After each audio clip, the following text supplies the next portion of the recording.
There's a fact about Chivas that Televisa doesn't want you to know because it's very clear the network still depends on the sacred flock. Stay with me and I'll tell you what this situation is about. I'm Jesus Bernal and I thank all of you for your attention. Thank you so much for being here with me to talk about the latest regarding the Chivas team. And what is this topic about?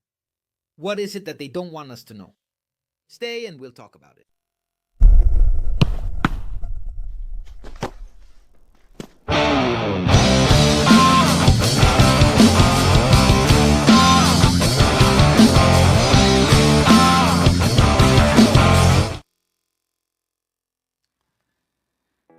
Well, even if they're really upset with Chivas,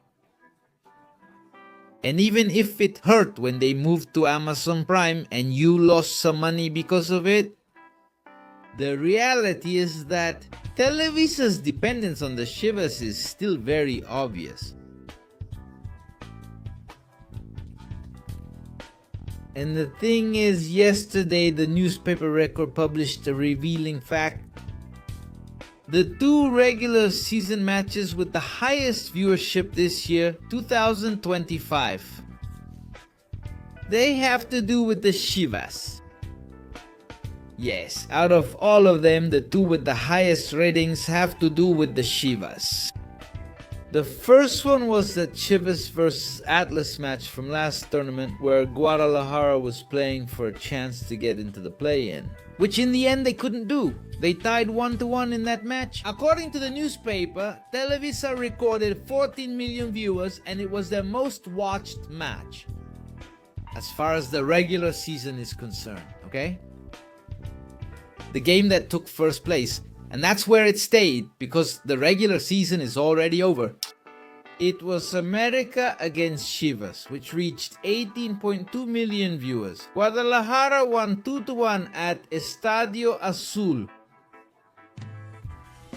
So it's very clear, the team that moves the ratings needle is called Chivas. Why? Because in the two games with the most viewers, Guadalajara was involved, and in one of those matches, America wasn't even invited to the party.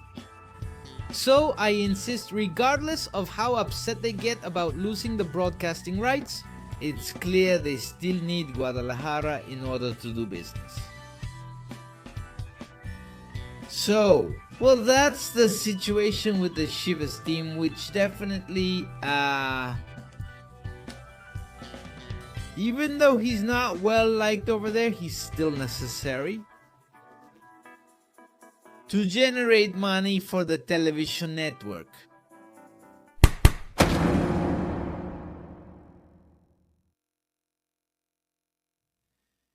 Well, over in Guadalajara, they're already waiting with excitement and anticipation the Mexican soccer playoffs. This playoff that marks the return of Chivas after a year. Remember, in the last two tournaments, the Rebaño didn't qualify. The last time was in that tournament where Fernando Gago led Chivas to the semifinals. Do you remember? Guadalajara lost to America 1-0 with a goal from Israel Reyes, and with that, Chivas were eliminated. That was the last time. Since then, they hadn't returned to the playoffs. The Tapatia squad. So that tournament came along where Fernando Gago left the ship adrift, and with Professor Ortega, they lost in the play-in against Atlas. And then came the tournament where Oscar Garcia Junyent and Gerardo Espinosa took over the team. And in the end, well, no, it wasn't even enough to qualify for the play-in. So now, with Gabby Milito, that negative momentum the Guadalajara team was stuck in has been broken. With the goal of doing things right, the opponent will be Cruz Azul. It's impossible to talk about dates and other details for now, cause first the play-in has to be played, where Tijuana will face Juarez.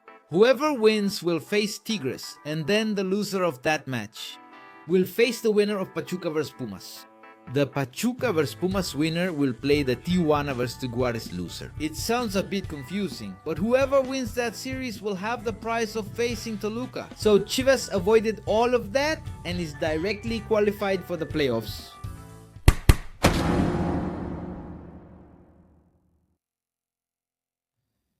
And the women's team did a great job defeating the Diablas from Toluca. They're already in the semi-finals of this tournament and will face America, the Águilas del América. The first leg will be at Akron Stadium next Thursday at 8 in the evening. If you want to support, Guadalajara will be at the Akron Stadium. The second leg will be played at the Azul Crema Stadium next Sunday. Women's semifinals are scheduled for Thursday and Sunday. We'll see, and hopefully the Tapatio team will have enough goals to defeat America and make it to the final of this tournament.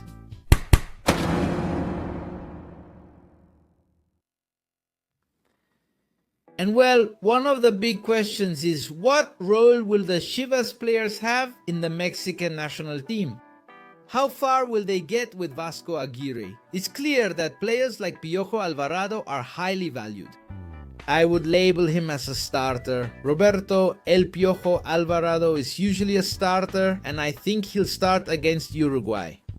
The one who keeps fighting to earn that spot is Tala Rangel, who is getting minutes, and that's wonderful, because it means the competition isn't closed yet. Vasco is still unsure about who should start the World Cup. As long as that's possible, for Raul Rangel, it's perfect that they keep giving him minutes. We'll see if today they give him minutes again with the alternate team, or if they put him in right away with the starters.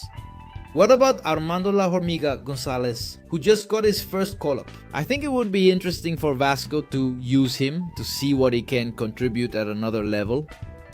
We're used to seeing him in Liga Mexico, where he does extremely well, where the kid scored 11 goals last tournament. I think giving La Hormiga some minutes would be an interesting test.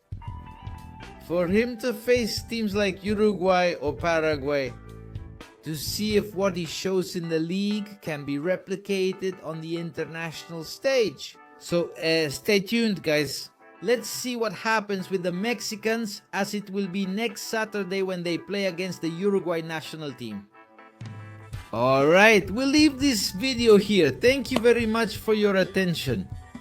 Keep subscribing, commenting, sharing, and liking, and I'll see you next time. I'm Jesus Bernal. Goodbye.